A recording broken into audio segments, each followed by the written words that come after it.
Yeah, any queries that you've got that you'd like me to address specifically, pop them in the Q&A, please, folks. The general heckling, we've got Dr. Death here today, so I'm sure there'll be some. Just pop that in the chat box. You're very welcome to. So, good afternoon, everyone. For those who don't know me terribly well, my name is Barry Clark. I'm the founder and director of Dunedin Consultancy. I help small business owners, just like yourselves here, to uncover what's stopping you from making enough sales. More importantly, I share with people the processes and systems that I've perfected over 30 years working in the wonderful world of sales. And what I'm going to do is share a little bit of those best practices, best hints and tips with you today to help you overcome the greatest fear that everybody tells me about, which is they worry about being that pushy, overbearing salesperson. Those of you who see me regularly on the networking scene, you'll be familiar with my little intro tagline. Everyone who approaches me tells me they want to win more sales. And that's true. In 30 years, nobody's ever turned around to me and said, no, I don't want any more sales. It's actually never happened. Everybody always tells me they want to sell more. But many, many people also tell me that they worry about being that pushy, overbearing, salesy salesperson. And so much so, I've built a whole side of my business out of that very challenge. But what do people mean when they say to me they worry about being salesy? It actually gets a reaction from people. If you remember back to the old days when we used to network face to face, when we used to meet people in person, I would use that introduction and I would say, people tell me they worry about being the pushy, overbearing salesman. And a funny thing would happen, and it would happen every single time that I spoke in public. At least 2 or 3 people in the audience in front of me would kind of take a bit of a step back in shock. They'd look at the person next to them, they'd look up at me, and I would see them going, he's talking about me. I would physically see a reaction in them. Now, in the face-to-face networking world, that was fantastic, because guess what? As soon as we had a coffee break, as soon as we got up out of our seats and we had a chance to mingle, they would be the people that I would go and have a chat with. And I would be able to help people. And that was the best way for me to be introduced to new potential clients. So what do people mean when they say to me they worry about being the pushy, overbearing salesperson? Well, you see, here's what I think they worry about.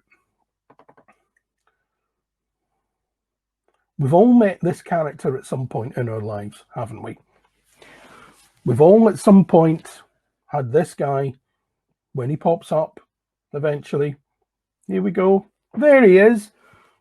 We've all had this guy knocking on our doorstep, haven't we, at some point? We've all had this kind of guy come up to us at a networking event with the business cards in hand, with the brochures in the other hand, thrusting a brochure, thrusting a business card into our hands.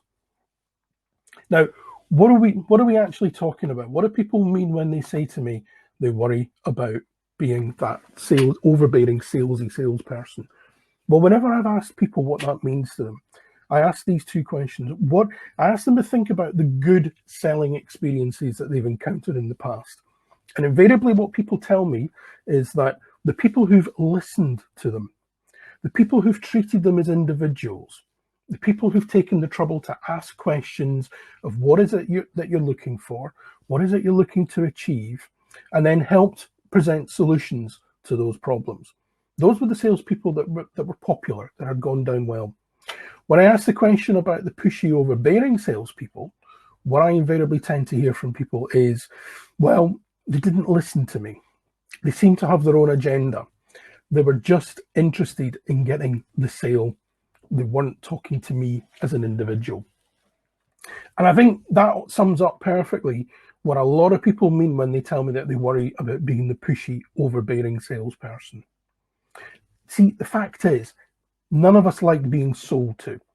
None of us like being talked at. You know, those kind of hairdryer moments that the media loves to talk about with people like Alex Ferguson. And I guess we've probably all encountered those as well.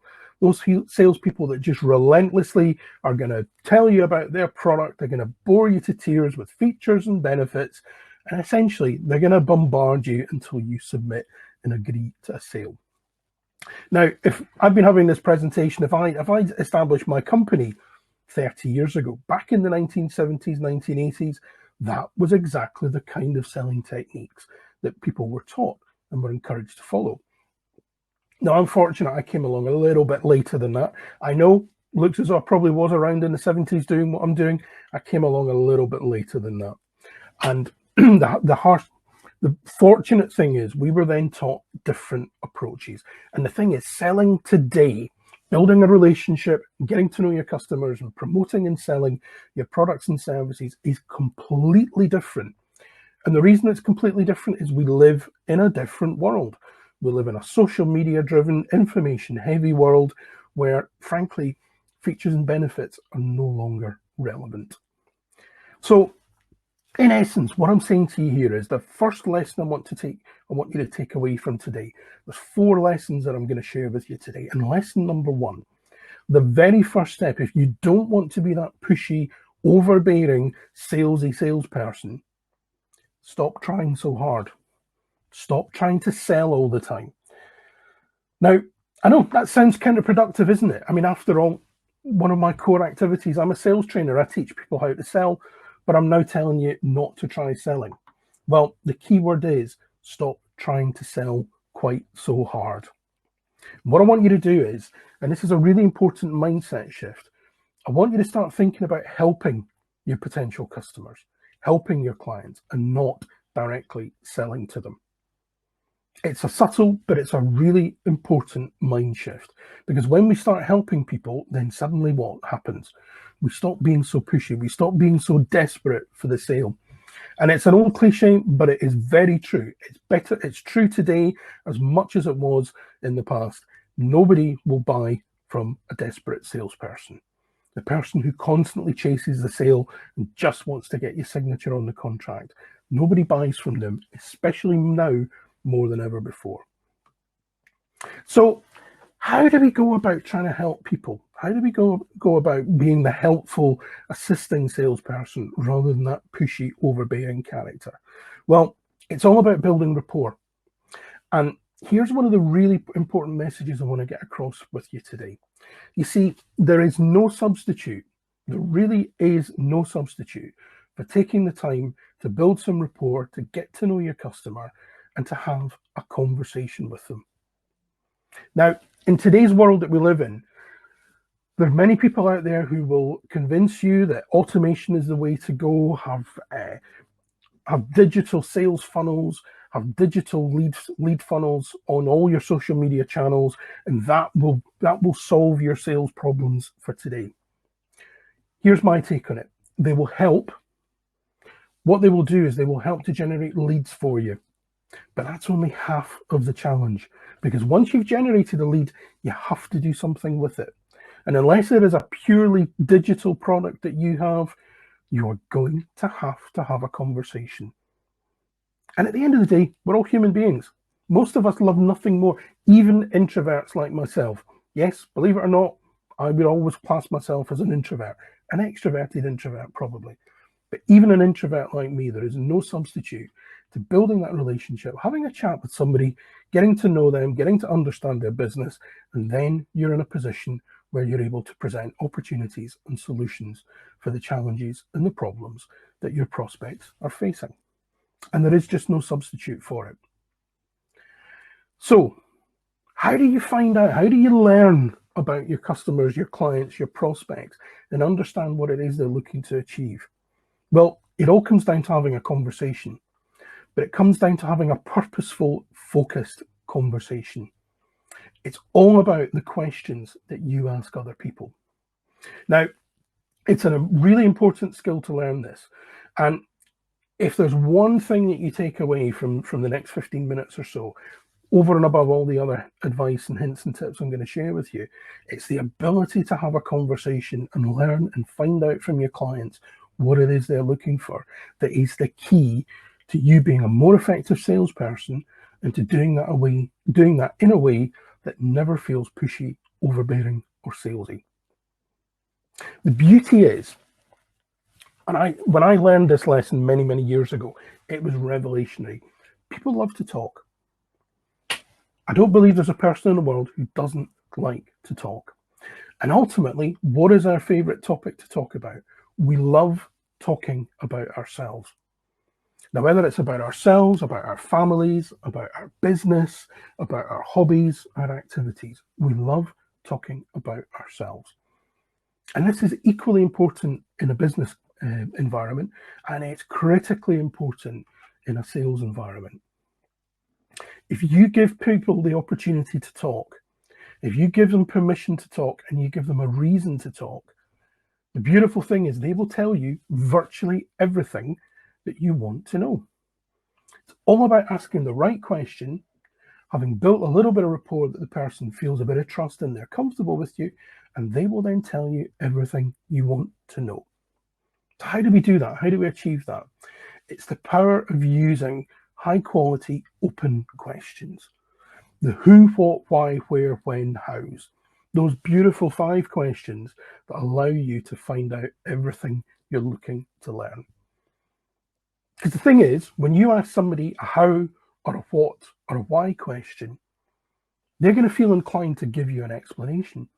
It's not natural to answer those kind of questions with a yes or a no. Now, the yes and no type questions, that's what we call closed questions. And there is a place for that in the sales technique, but it's not here where we're learning and we're looking to understand our clients. That comes later on as one of the particular closing techniques that I teach people. There is a place there for closed yes-no questions. But when you're just having a chat, when you're getting to know somebody, it's really important you focus on those open questions, the who, what, where, when, why, hows. And it's brilliant, because if you ask the right question, then you just let the silence go and let the other person talk. And the beauty is, most of the time they will tell you everything that you want to know. And when they've stopped talking, if they've not quite answered all of your questions, you just ask another question. Well, that's great what you told me there. Just tell me a little bit more detail. What about the X, Y, Z? And then stop.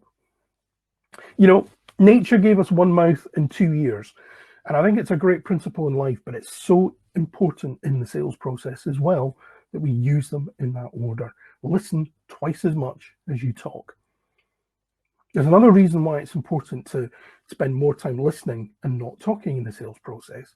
And that's because the less time that you talk, the less opportunity you've got to say the wrong thing and either cause offense or scare somebody off or bore them that they move away from the conversation. Now, this is what I call qualification. The qualification process, learning about your prospect, learning about your potential customer, understanding what they're looking to achieve, understanding what the problem, the pain point that they're experiencing is, finding out what that pain point means to them, especially in a business context. You know, these days I spend most of my time working in the business to business environment. Earlier in my career, I spent a lot of time working in business to consumer sales. And the motivations behind why people make buying decisions, they're slightly different depending upon whether it's business to consumer or if it's business to business. In a B2B world, I strongly believe there's basically 2 reasons that people decide to make a purchase from you. One is that they need your product, your service, in order for them to deliver what it is that they do. So they need your product or service as the raw material for their product or service that they deliver to their customer. The other reason in B2B sales that people will buy from you is that they have a problem, they've got an inconvenience, they've got that, itch at the back of their neck in their business that's not quite working as well as it should do. And they're looking to overcome that. They're looking for a solution to the problem, irritation, or challenge that they're facing. So your job is to present your products or your services as the solution to the problem that they're experiencing. And you can only do that by learning what the problems are, what the cause of that problem is, and what, most importantly, the impact of that problem is. Because once you find those things out, then you can easily present your products and services as the solution. If you're working in a business to consumer environment, it's a little bit different. The drivers are a little bit more complex in the B2C environment. And basically there, your consumer purchasing decision is going to be driven by wealth, by health, by feelings and emotions, and by ego. What do I mean by those? By wealth. Well, If your product can make my money grow and make my investment greater, I'm going to be interested. I'm going to want to know about it. So your product's going to make me more wealthy. Perhaps your product is going to make me feel more healthy. So it's going to appeal to the health, well-being, those elements of society. It's going to make me feel better. It's going to make me feel more healthy. It's going to make me look better. Those are all the health-driven reasons that people will buy into your product or service. Then there's the feelings and emotions. Now, whether you like it or not, we are all emotional beasts. We are driven by our feelings and emotions, much more so than many of us like to accept and acknowledge. Sometimes we will buy something in a consumer world just because it makes us look or feel better. It appeals to our ego. And I don't mean ego in the sense here of people who have an enlarged ego. We all have an ego. We're all drawn and attracted to things because we like the look of it, we like the feel of it, we like what it says about us as a person. Those are the kind of aspirational decisions that people make in the business to consumer world. And that drives decisions like the cars that we drive, the houses that we live in, the clothes that we wear. And we make those decisions for a whole host of different reasons. Your challenge as the salesperson is to understand what's driving those decisions. One of the key questions I often get asked by people is, how do I then move that conversation into a sales conversation? And it's tricky. I know it's tricky for a lot of people, but actually I have a straightforward solution for you. And I've already pretty much touched upon it. You see, once you've had that qualification conversation, once you've asked those who, what, why, where, when, how questions, and you've gained the information back that you're looking for, you've got that knowledge. You've now got that information about what your customer is looking for, what they want to feel like, what they want to look like, what they want to achieve. And here's the harsh reality. All of that information is power, and it's now power in your hands. What you need to do is use that information that's been given to you and present it back to your potential customer as being the solution to the problem that they think that they have, and it's the solution to achieve what they're looking for. And actually, it is as straightforward and as simple as that. The mistake that a lot of people make, and I see it on a daily basis, to be really honest, is that people still focus on the features and the benefits. You know, it's like walking into somewhere like Curry's and you go up to look at a TV and the salesperson jumps on you and, oh, this TV's got 500 channels and it's got 4 sound waves and it does this and it's got these wackets and widgets.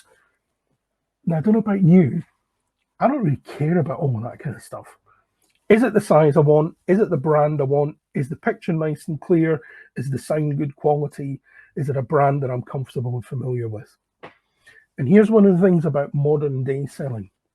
If we've been having this chat 10 years ago, 15 years ago, in the pre-digital world, and it's funny to say that, isn't it? We're talking about 10, 12 years ago for the pre-digital world, before we had these things in all of our pockets and all of our hands. Back then, features and benefits were important because people didn't know. You would walk into somewhere like Curry's or Dixon's, John Lewis, and you wanted the salesperson to help you, to give you all of that information and knowledge. But the world's changed.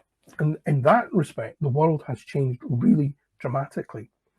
Reality is now, when a customer walks into somewhere like Curry's, John Lewis, odds are the customer knows more about the product than the salesperson does, because we can do all of our research on one of these things before we go in. Now, some of you'll know my background, my history was working in the hotel sector, and particularly in events and weddings, wedding venues.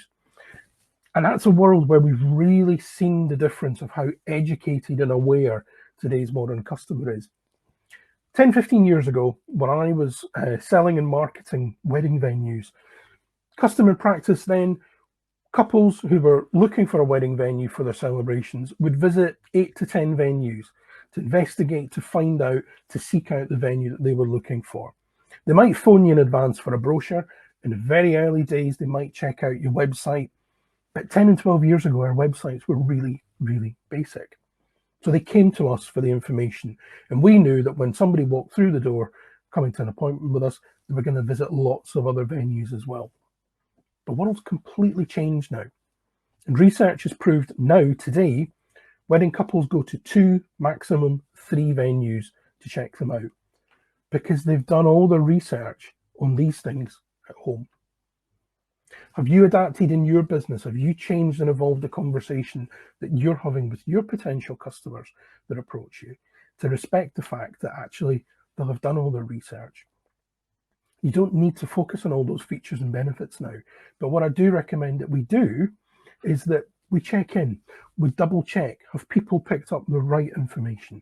So it's now more of a confirmation conversation. We don't need to bore people with features and benefits. So once you've got that, once you've engaged that conversation and you've now moved it to the point where you're discussing the solutions that you can present to your customers' problems and issues, there's one last vital step. There's one last vital step that we cannot ignore, but it's probably the step in this process that most people I speak with feel the most uncomfortable about, and that's asking for the sale. There is absolutely no way around it. You need to ask people for the business. You need to gently move them along that direction of, we've had a chat, I understand what you're looking for, I've presented the solutions and the answers that I can do for you, and we're going to move ahead with this. People are really fearful for it. People avoid it at all costs. I see it on a daily basis. Now, let me put it to you this way. What do you think is the worst thing that's ever happened to a business person when they've asked for the sale? What's the worst possible thing that's ever happened when a business person has turned to the prospective client and said, are we going to go ahead with this now? The worst thing that's ever happened is that the customer turns around and says no. But in reality, how often do people straight out say no to you? Probably not that often. I'm guessing what you generally hear from people, if and when you do ask that question, what you generally hear from people is, I need to think about it. I need to consult with my wife, with my partner, with my husband, with my business partner. I'm not quite sure I'm ready to make that decision yet. You'll hear the excuses, you'll hear the reasons, you'll hear everything in the world to put off having to make that decision. But how often do you actually straight out hear somebody say no? Now, what I want you to remember here is, hearing no isn't a bad thing. And hearing no isn't a bad thing for a couple of reasons. You see, harsh reality is you will never sell your products and services to every single person who inquires, to every single person who walks through the door of your business, whether it's a real door, whether it's a virtual one in the online world. You simply cannot sell everything to every other person in the world. Your challenge as a salesperson, you need to seek out, you need to filter out the people, A, who have a genuine interest, have a want, have a need for what you provide. You need to seek out the people that you can build a bit of rapport with, because the hard truth is we all still buy from people. As soon as it's a physical interaction involved in that sales process, it comes down to the personal rapport between me and the customer that I'm talking to. Often, people have to say no before they're actually ready to say yes. It can often be a sign that they still have queries, they've still got doubts, you've not quite answered all of their questions yet, you've not gotten to the point where they're absolutely sure and thinking, this is what the product that I want, this is the solution to the problem that I'm experiencing. That's a sign that you need to go back, to your who, what, why, where, when questions, and revisit what you learned there in order to plug those final gaps. It might be that someone else has to give their approval, someone has to give their sign off, and that can be as much in the domestic environment as it is in the business environment. But you're never going to find that out until you ask the question and ask for the business. Final thought I want to leave you with here. You'll often have heard the saying, you can take a horse to water, but you can't make it drink.